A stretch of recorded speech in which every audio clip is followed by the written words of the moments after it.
Welcome to All Aspects, a podcast where we explore, discuss, and celebrate adventure culture and outdoor lifestyle. It is our mission to educate, inform, and entertain our fellow adventurers about the inherent risks that surround us every time we go outside to play, and to provide you with the knowledge and tools to help you do the things you love the most in the safest way possible. All Aspects is brought to you by AspectAvy. AspectAvy is on a mission to save lives by making avalanche safety simple. It is the only app that tells you where the high and low risk zones are for today's avalanche danger. With a suite of built-in tools like forecast verification, slope meter, and gear checklist, AspectAvy is the new safety standard for avalanche risk management. Remember, there are dozens of apps that get you into the backcountry, but there's only one that's designed to bring you home, and that's AspectAvy. Go to AspectAvy.com to learn more or download the app to start your 30-day free trial. Thank you, AspectAvy, for making this show possible, and thank you for listening. All right, let's get to the show. What's your spirit animal today, Dave? My spirit animal is a sloth. I'm getting ready to sloth. Oh. I don't know why. It's my favorite I animal. sloth, so. you sloth, he, she, or it sloths. We all sloth. Pretty much. Yeah.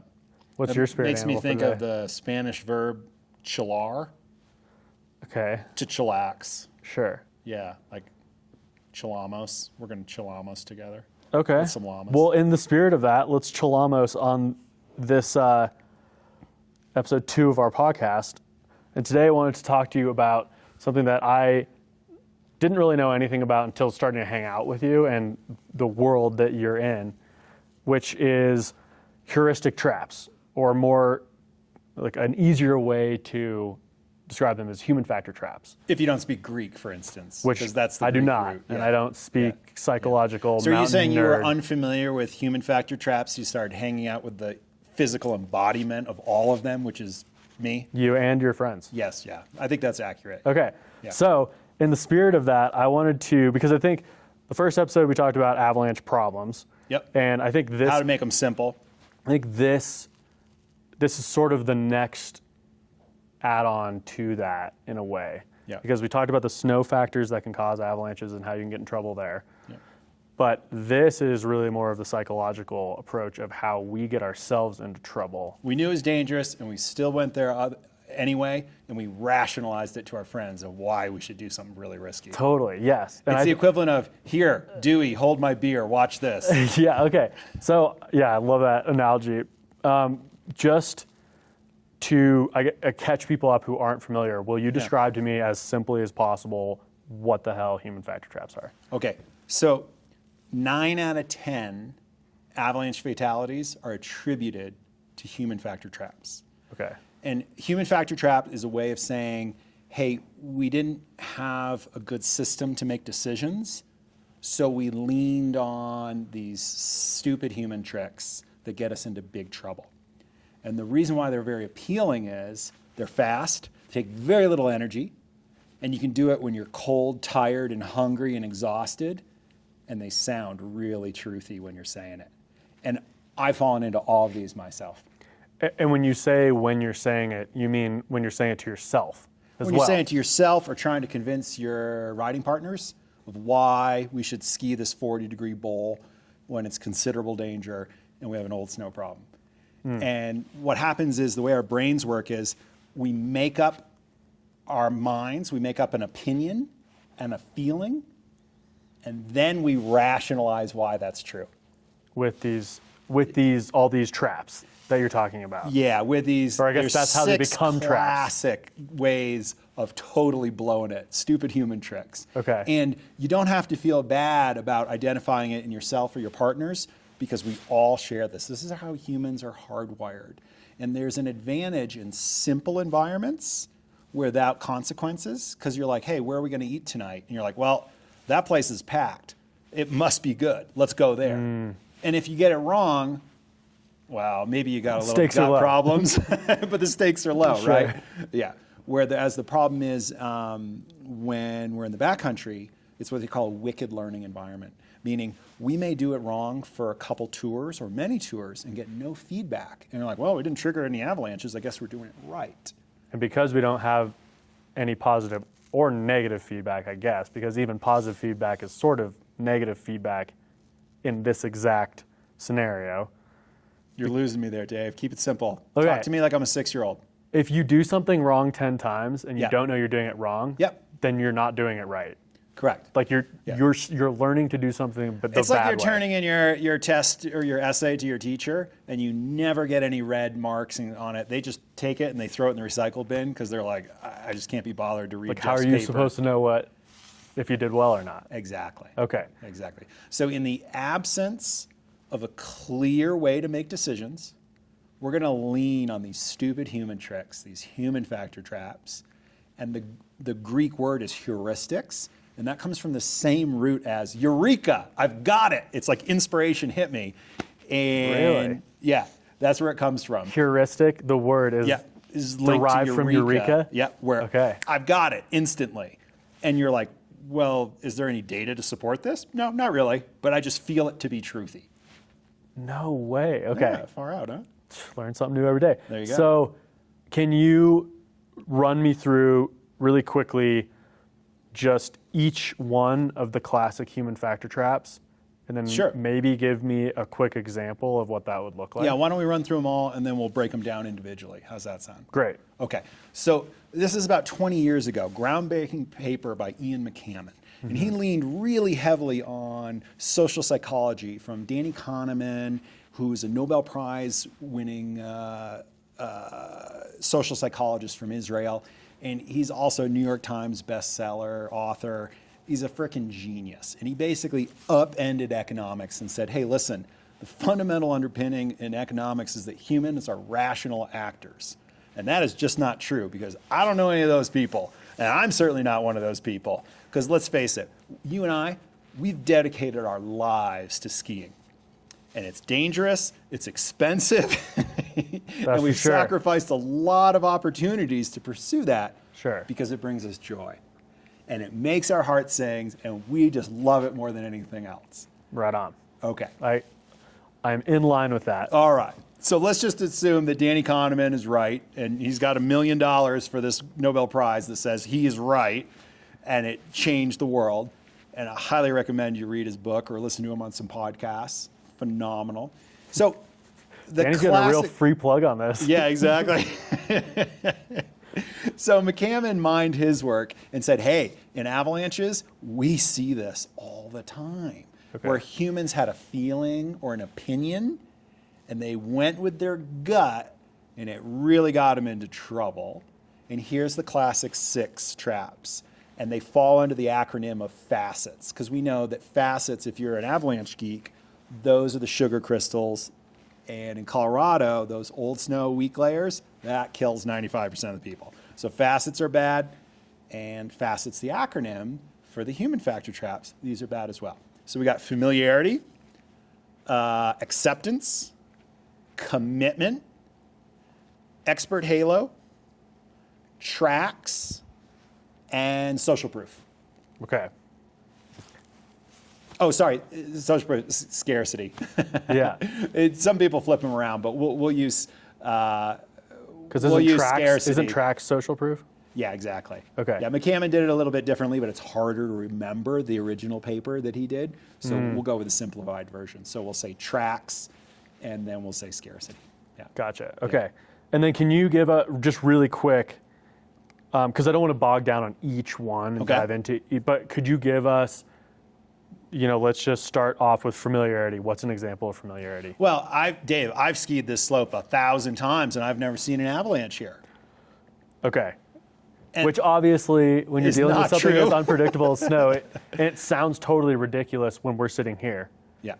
But that's not an uncommon thing, or that's a common thing to hear when you're. Oh, you hear it all the time. Always. We did this last week. Well, it snowed a foot. Yeah. It's not so the same. The key question there is, well, what's different? Do we have exceptional conditions?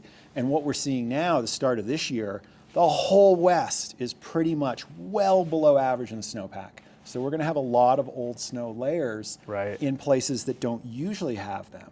And that is going to cause problems for a long time. And so what we've done in the past is not going to be applicable when we have exceptional conditions that are outside our normal experience. Right. And when someone says they've skied this slope 100 times, 1,000 times, what they really mean is probably 10. maybe 15. Right. Shave 99% off of that number. So they think they're pulling off a massive data set, but what they're really pulling off is their very limited human experience.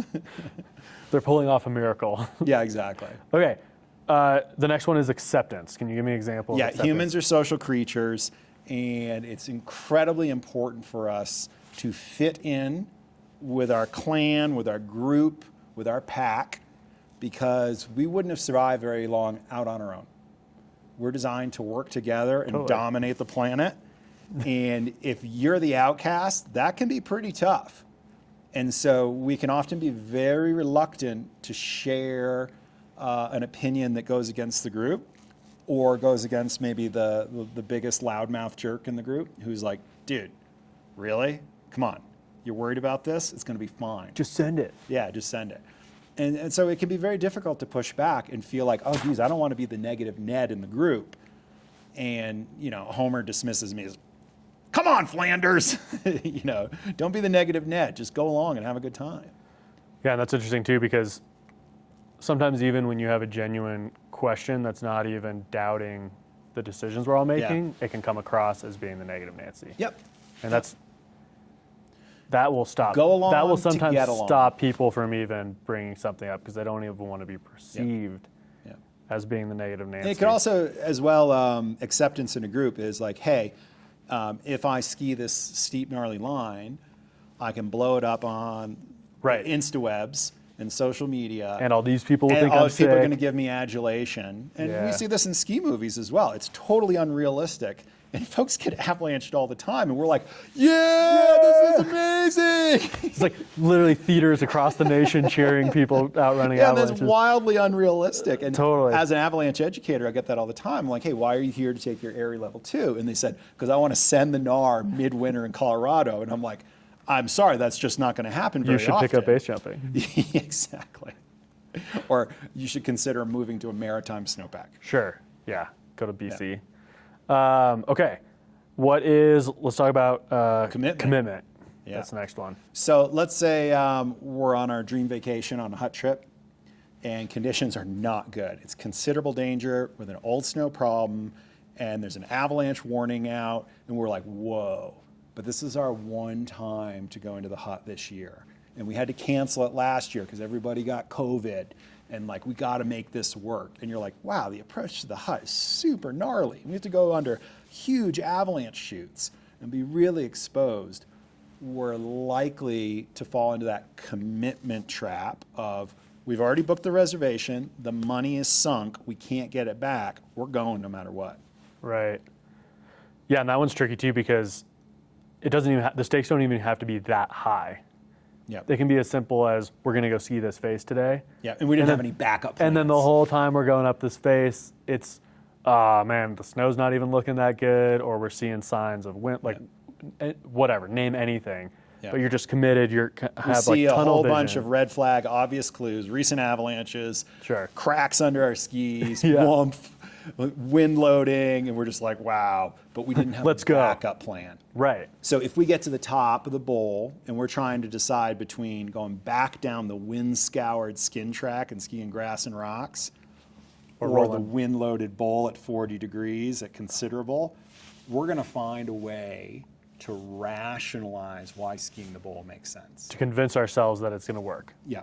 Yeah. And the tricky thing is, you equated this, kind of when I was learning about this, you equated this, like all of these, to, we approach doing dangerous things logically, kind of like what you're talking about, but really when we do it, it's just being good at poker. It's like, how good are you at playing this dicey game?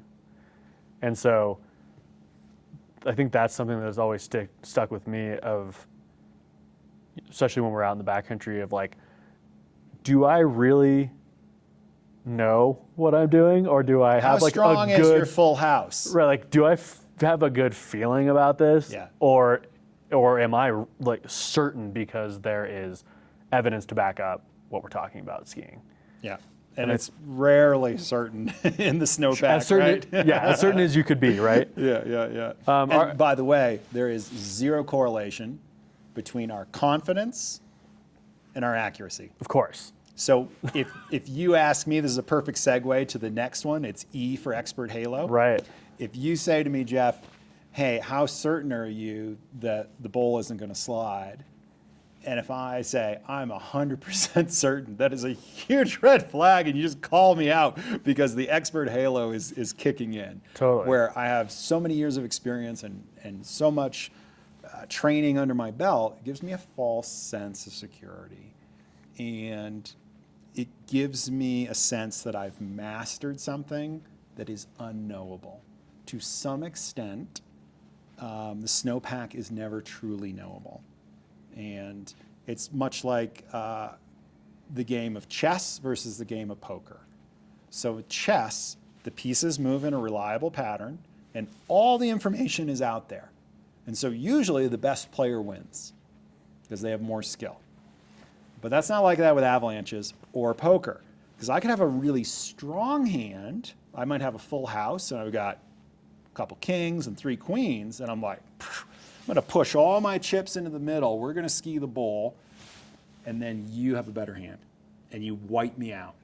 Totally. And I'm just like, oh, such bad luck. Who could have foreseen this? And you're like, well, if you run the odds, you might be confident that you're likely to win, but there's no certainty there.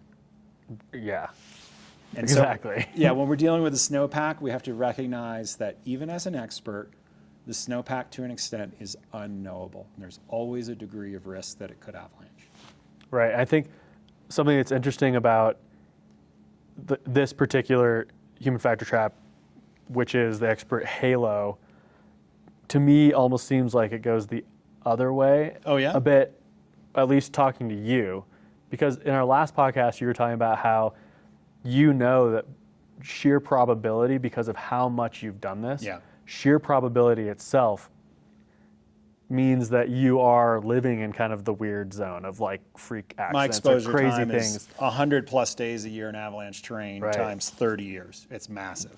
Yeah, it's thousands of days of exposure. Yeah. I was told there'd be no math on this podcast, by the way. We're going to say that in every single episode, aren't we? We might just have to get better at math, Jeff. But I think that's really interesting because you're aware of that fact, but then even with that knowledge rationally floating around in your brain, it's still, anyone could get out and just be like, oh, this looks sick, and I have a good feeling about this. Yeah. And that comes from the school of hard knocks, where I was absolutely confident and certain, and we triggered an avalanche. Yeah. And then I was like, oh. And after that happens numerous times over your career, that illusion of certainty is totally exploded. You're just like, yeah, that way lies madness. And on the flowchart of mastery, there's a fork. And you start off as a novice. You don't know what you don't know. And it's kind of like the Dunning-Kruger effect, where you're just really confident because you've never seen it go badly. Right. You never had close calls. And then as you get to an intermediate, you've seen it go wrong a couple times, and you realize, oh, this is way harder than I thought. Right. And then you've got a fork in the road. And the false master is like, well, I've got my avalanche certs. And you're like, great, you showed up to a class and you paid your money and you did okay. Good for you, pat on the back. And without a reliable process to make decisions that gives you feedback in a timely manner on the spot, you're going to be lulled into think that you're nailing it. And this is the false master. Right. And then on the other side is Yoda, the true master, okay? And you have to be aware of your own incompetence and be super diligent with your decision-making processes that have a lot of margin for error and redundancy built in and gives you feedback along the way. And that doesn't really exist in the avalanche world. The system. Yeah, the current system that we've been using in the avalanche world, you don't finish a tour and say, hey, we can see that we were in the red high risk zone until AspectAvy. That just didn't exist.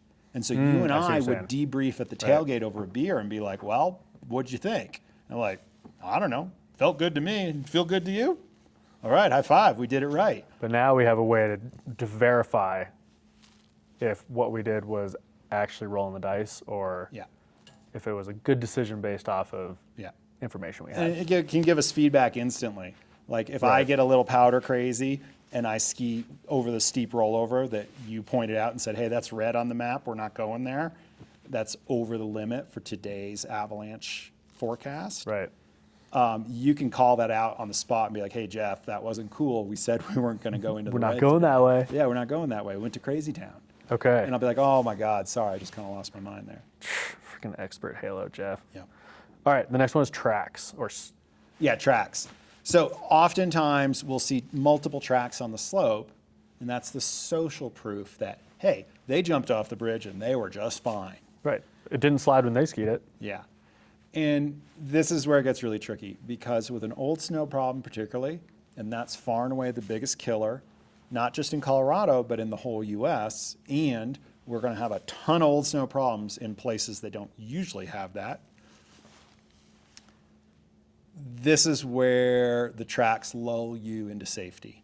And you think, oh, there's 100 tracks in this slope. Well, it only takes one person to hit that trigger point. Think of it as a landmine.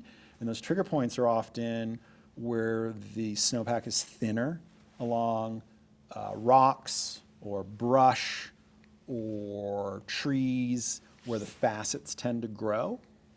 And right now, we have perfect conditions for growing facets. And facets are just sugar, the old snow problem. Right. And so it doesn't matter how many tracks are on the slope. If you've got an old snow problem, you could be the one that triggers it. It could be tracked out wall to wall, and then you find the sweet spot, and boom, the whole thing avalanches. Right. Lucky. Freaky. All right, and then the last one, scarcity. Yeah, scarcity. And we're probably going to see that a lot this year, where it hasn't snowed very much at all. Most of the country is at 60% or less of the normal snowpack, so powder fever is going to be really high. And we're going to have a weak old snowpack across the majority of the western U.S. And when it does finally start to snow, there's going to be a lot of pent-up scarcity where I haven't gotten my powder fix this year, and it's super dangerous, and it's going to stay dangerous for a long period of time till that old snow problem heals, which takes forever. And we're going to want to be getting after it. And if I see tracks going in, and I'm like, oh my God, they're stealing my powder. They got it. Yeah. So that social proof and scarcity go hand in hand. It's like a run on the bank. And you're like, oh my God, I got to get my money out before they What do they know that I don't know? Yeah, exactly. Crazy. Okay. Yeah. So thanks for breaking all those down and kind of giving an example of each one. And now the question I ask is, what do we do about it? How do we, well, actually, before we jump into that, we are specifically talking about backcountry skiing and snowboarding with these examples, because that's how we really interact with this. But human factor traps, they exist. They rule our lives. It's everything, right? You could look at most car accidents or climbing accidents or any kind of high-risk activity that results in an accident, and you're like, you can probably attribute it to one of those human factor traps we just went over. Okay, so this is a broader, for the purpose of this podcast, because this is where we live, this is our world. Yep. We're going to stick to the avalanche stuff. Okay. But for anyone listening, know that these can be applied to pretty much everything you do. Yep. As far as action sports, adventure, all that stuff. And I wish I was immune to it as an expert, but I'm just as guilty of falling into human factor traps as a novice. Well, they're traps, man. They're traps. You fall into them. Yeah. By definition. I think of it as like a tiger trap in the jungle, where they got the palm fronds, and then you fall in and you just never saw it coming. Dude. Yeah. So, okay, I can see it a lot easier in other people, but I have a real hard time seeing it myself. It's funny how it's easier to see the things that are pretty typical. The projection. The problems with other people, not yourself. All right. Okay, so then now let's jump into what to do what do we do about this? Yeah, how can we take action on this? To me, after just hearing all that stuff, and I'm thinking through my head like, oh yeah, I'm guilty of that. I've thought that. I've been in groups that did that. So where do we go? What's our solution? So about 20 years ago, McCammon did a great job of identifying basically diagnosing the thing that gets us killed. We knew it was dangerous, and somehow we had a feeling that we wanted to do it, and we rationalized why it was a smart thing to do. You're referring to his paper that he released in 2002? So that's the equivalent of saying, hey, we discovered cancer, and we know how to diagnose it. Okay. But we have no way of treating it. Good luck with that. And so that was the paper 20 years ago. That was 20 years ago, and there have been nothing in the field to treat the human factor traps. We've basically said, we've identified cancer, job done. But, okay, so then, yeah, I mean, I guess you're not really being taught about this stuff in, like, rescue courses. Well, you're often taught, hey, facets, these are the classic traps to watch out for. That they exist. That they exist. But until now, we didn't have a way to give you live feedback and say, hey, you're about to do something really risky. Which of these human factor traps are you falling into, do you think? Okay. So basically, you and I would be at the top of the bowl, and I'd be trying to con you into why we're going to go ski this sketchy line. And you're like, man, I don't know. I don't feel good about this. But it'd be really hard to push back with anything concrete except to just have an argument.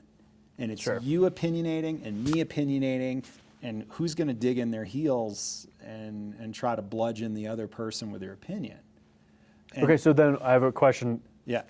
I feel like I know where you're going, but in that exact scenario, I think there would be a term that would probably be thrown around, which one of us would probably say, I got a good feeling about this, or my gut is telling me. Your intuition. So where, in the grand scheme of these traps, like where is intuition or your gut feeling? Where do we want to listen to that, and where does that lead us into these traps? That's a great question. So intuition is a one-way street. Okay. If you listen to your intuition, which is your subconscious mind processing faster than your conscious mind, and it's recognizing patterns, you can use it to step back and be more conservative. Okay. You're like, hey, something doesn't feel right. I don't like this. I'm out. Okay? That's like when you're getting the bad vibe. Yeah. And I can't put my finger on it, but something doesn't feel right. That's when intuition can be very powerful and super preventive. But you can't use it the other way. You can't say, hey, I'm at the top of the bowl. I feel good about this. Because what that is saying is, I feel good about skiing 2 feet of powder on a considerable day on a 45-degree slope. That's like the dopamine overriding and being like, you're already getting the chemical reward in your brain. Guilty as charged. Yeah. Guilty as charged. Okay, so the gut feeling, really, the only way to properly use that is in a conservative manner, to take a step back, take a macro view on something and be like, I think we might be up to something wrong. Yep. And it's a huge red flag for me. It's a full stop. If I'm working with a team on the radio, if I ever hear anyone say, I feel good about it, it's full stop, face-to-face talk. Why? Because I'm a touchy-feely guy. I want to hug it out, but not on the job. Sure. Because we are not risking people's lives based on feelings. We want to see a large body of data with a justifiable process that stands up to rigor. Okay? So we need to have, if you and I go out riding and I say, Dave, I feel good about this, it's going to be pretty hard for me to go back to your wife and tell her why you didn't come home. And it's because I felt good about it. Right. Or that doesn't hold up in court as a mountain guide. It's like, hey, what's your logical, defensible process that will hold up to a cross-examination on the witness stand? Well, that's almost like where we make the joke, if someone feels good about something, just ask them why 3 times. Yeah, and it'll all fall apart. Right. It's hilarious. You're just like, hey, I'm sorry, Jeff. I don't have a shiny guides badge, and I'm not an internationally certified mountain guide with decades worth of experience. But it says here on AspectAvy, that's going in the red zone. Could you just explain to me, like I'm a 6-year-old, why we're going to go there? Why we're going to do this? Yeah. And if you ask someone why, like 2 or 3 times, usually it just all unravels. Right. And it comes down to, because I'm an expert and I say so. Storms rolling in for the weekend and next week. We've got a bunch of storms stacked up. So right now, most of the state of Colorado is at low danger. And if we fly around on the AspectAvy app, we can see that most of it has a persistent weak layer. That just means an old snow problem. That's what this looks like here. These are facets at the bottom of the snowpack, it's sugar snow. It's really weak. With this new load coming in with the storms, we're gonna see the avalanche danger rise quickly. And you need to be ready for that. AspectAvy's got you covered and will dynamically update your red high-risk zones as the danger level climbs. Head to the App Store and download AspectAvy for your free 30-day trial so you can see where the conditions are changing where you're riding in the backcountry this weekend. Okay, so we joke around about, even when we're out ski touring, we joke around about just asking why over and over as almost a way to just, so it sounds funny, but is that a valid tool to kind of help us navigate this? Socrates is a big fan of it. And I am too.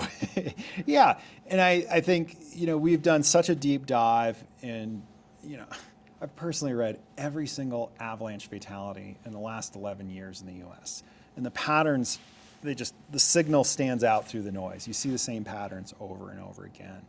And what we wanted to do with AspectAvy is give your team a tool so that everyone is looking at the same information.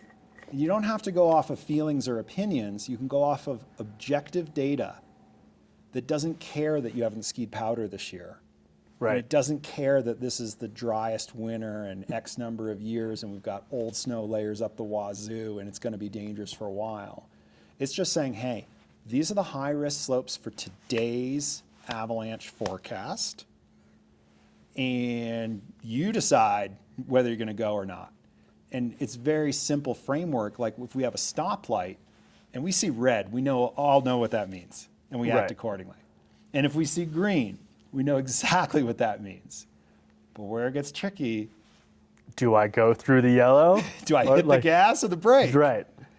And am I going to make it through this time or not? And so there's two different things going on in our brains. One is a decision. If it's red, I stop. That is a decision. If it's green, I go. That is a decision. But yellow requires judgment. And that's where the human factor traps, they come in a real hurry. They just come stampeding in. And usually, if I'm using one human factor trap, I've probably got a couple other riding along with it. And they kind of stack. Like if you were in like a video game, it'd be like buff on buff on buff. And so Kahneman explicitly says, here's the reason why people use the human factor traps. It's because they don't have a good alternative. They don't have a simple, fast way of making a good decision. Okay, so it's a fallback. Yeah, because there is no other alternative. Right. And then it gets even trickier. So if we're at altitude, if we're skiing in Colorado, often the summits are 12,000 feet. Sure. Okay, most people are living at about 5,000 or 6,000 feet. Well, or below that. Or below if you're coming from sea level. So you're hypoxic. And you've automatically lost, let's just call it 30% of your IQ, your brain power. Okay.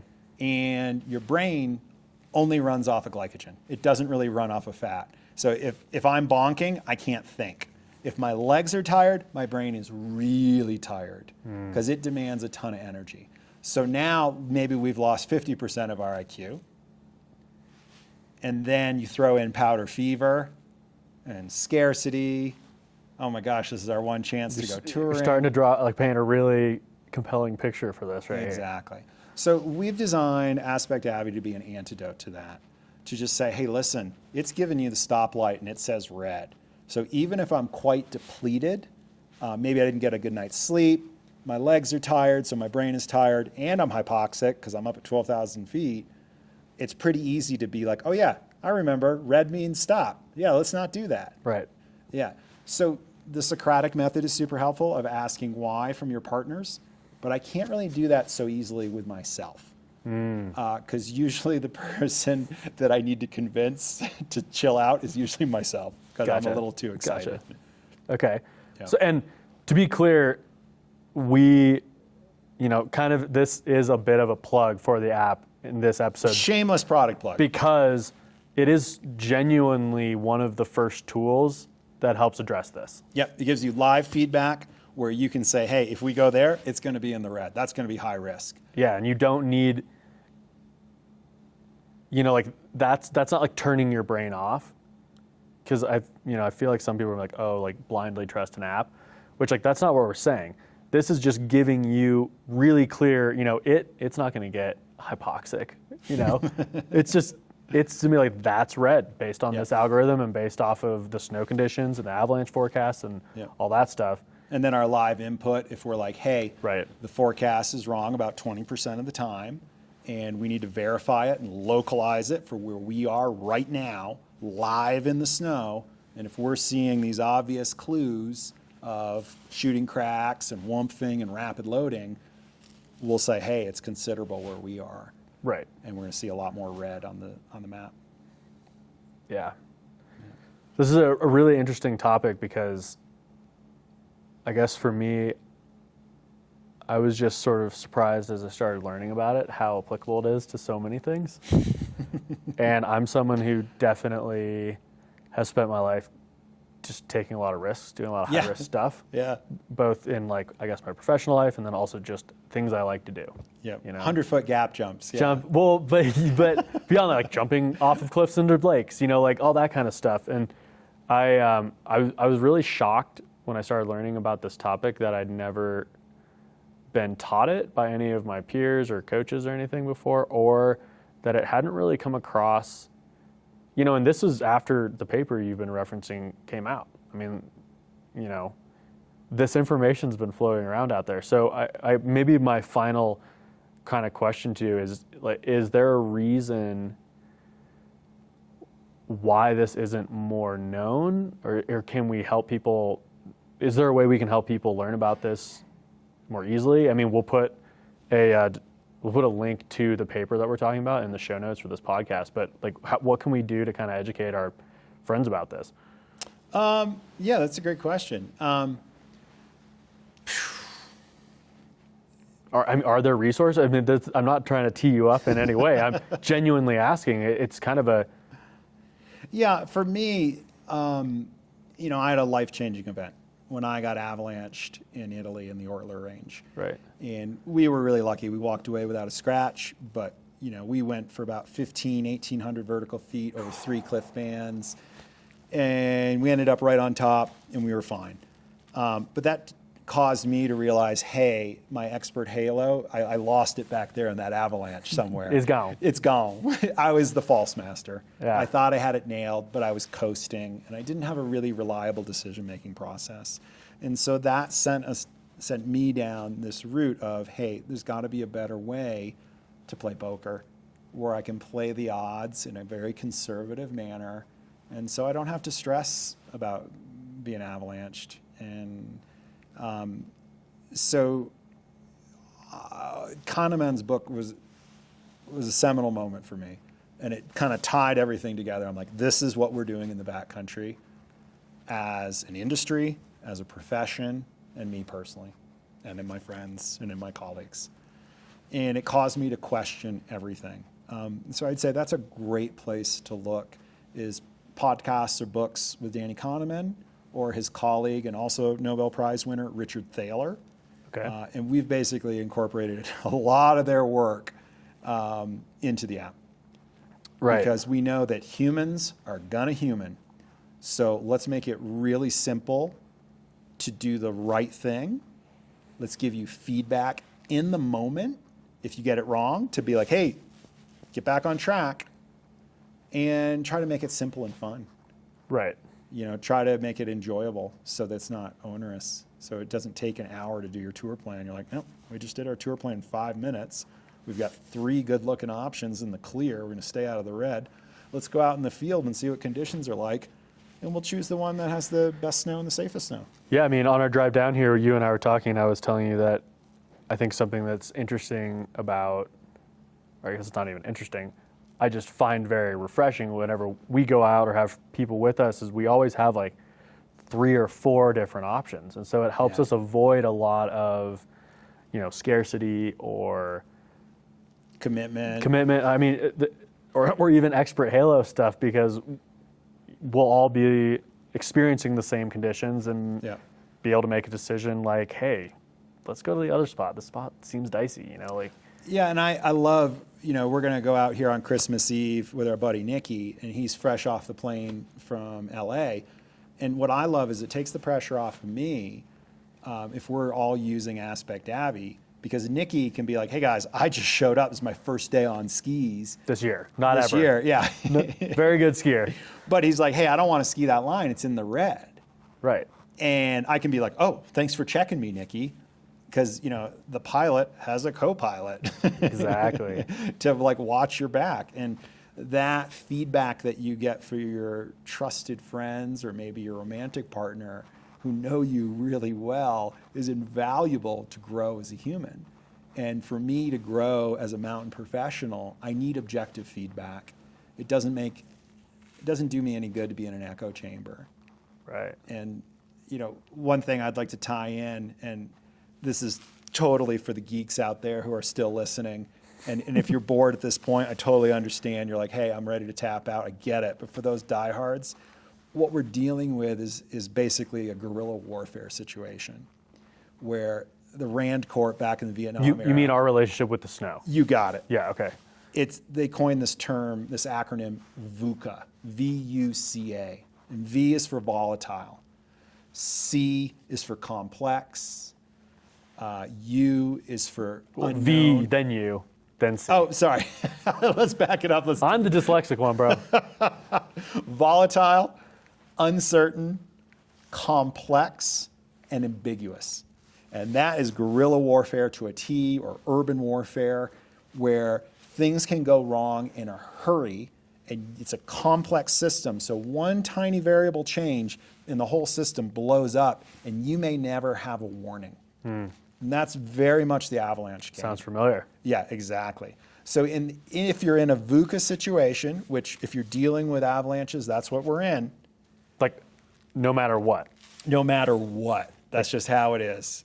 Okay. Like if you're an avalanche terrain, it's a VUCA situation if you've got snow on the ground. I think that's a really useful way of looking at this, probably.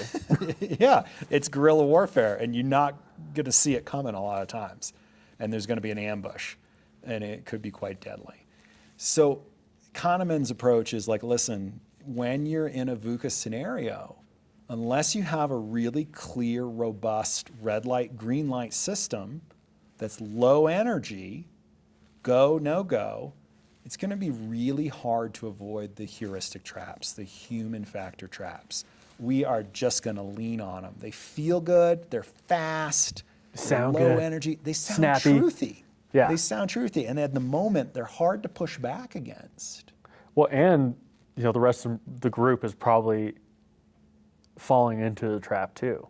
Exactly. And I can't emphasize this enough, and how important it is to have a very clear go, no-go system that's objective.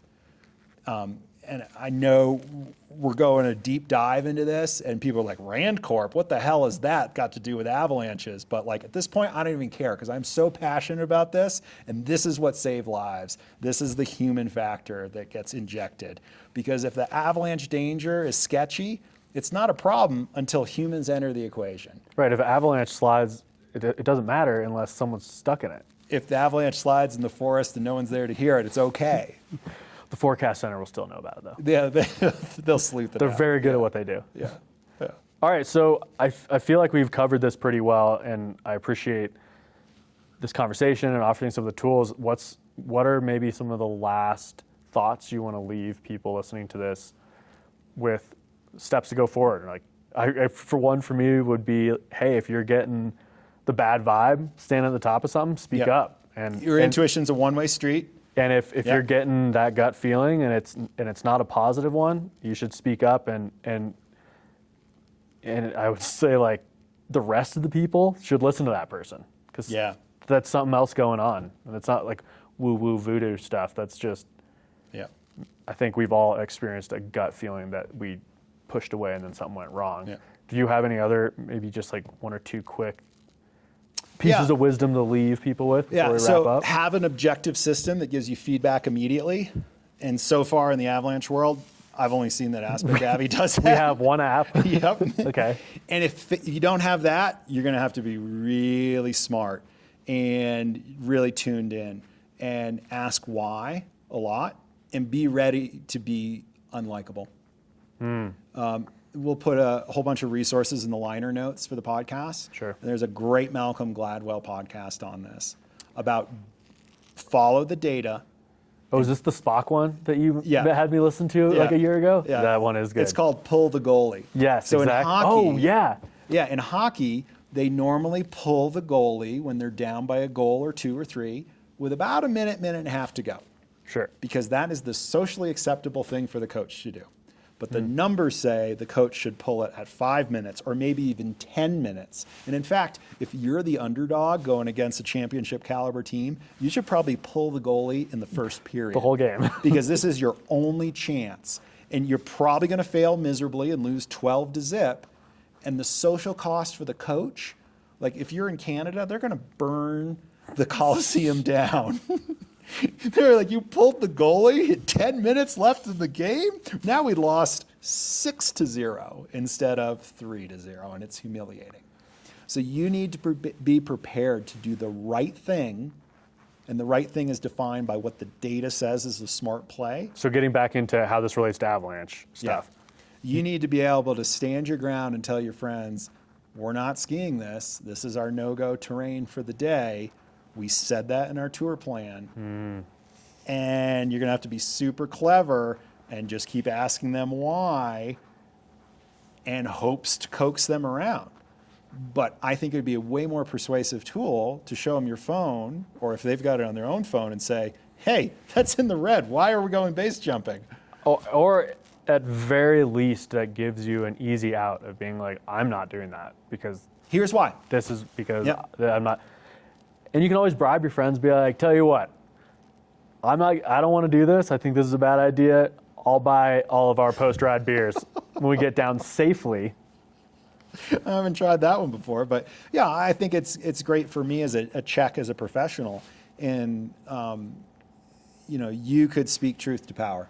Let's admit it. There's a power differential when we go out touring, and most people are going to defer to the mountain guide or the senior person in the group, or the person who talks the loudest and is the baddest rider in the group. Chuck the most backflips. Yeah, exactly.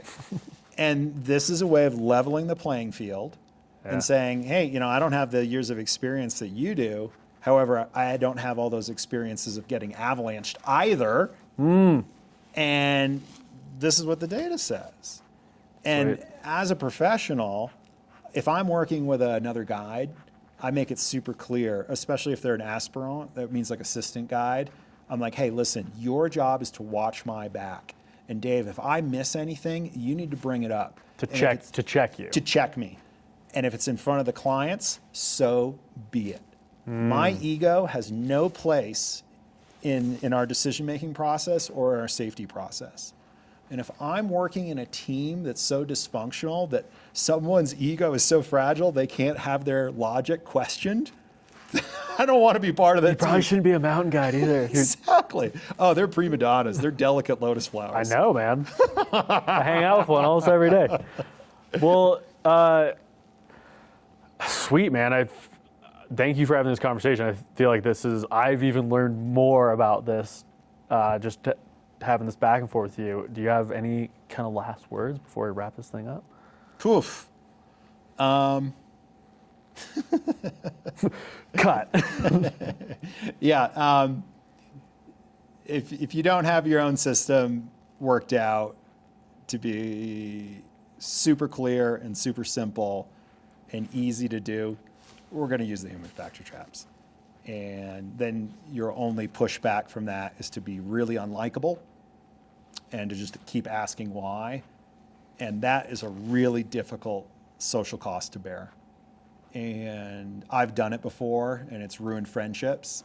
But I was like, well, it's better than dying. So I would say dive into these. Check out the podcast and the liner notes, because they're actually really enjoyable. And they're what I use for avalanche courses, where they think, oh, we're going to spend a lot of time in snow pits. And I'm like, the answer is not in the snow pit. The answer really is between your ears. psychological. Psychological approach. And they're actually really fun and interesting thought experiments to play. And it's fun to grow and learn And the feedback is pretty much universal of like, oh, that was so cool. I learned a lot. I agree. And I think that having, read and listened to those resources, going out, it kind of, the more you learn about something, like it adds layers of complexity to stuff, obviously. Nuance. But then curiosity. Yeah, I feel like it's given me a new view on when we go out and tour. Yeah. Like beyond just kind of the standard. Yeah. So it blew my doors off when I read or heard about these. And I think it's often the aha phenomenon of when someone labels it, you're like, yes, I just didn't have the words for that. That's what that thing is. Yes, I've experienced that, but I didn't know how to talk about it with my partners. And I was so frustrated and helpless at the time. And now I can label it and identify it, hopefully in the field, and spot it coming. Well, hell yeah, man. Yeah. That's all I got. All right, great. Thanks for listening, and we'll see you in the backcountry. Peace. Thank you so much for listening to All Aspects. If you like what we're doing here, please leave a rating and review. It really is the best way to help others find the show. Thanks again to our business daddy, AspectAvy, for making this show possible. To learn more about how AspectAvy is making avalanche safety simple, go to AspectAvy.com. If you want to use this powerful new tool on your next backcountry adventure, simply download the app from the App Store and enjoy 30 days free on them. Lastly, a special thanks to IceLab for helping us produce this show. You guys rock, and we couldn't do it without you. Thanks again for listening, and we'll see you in the backcountry.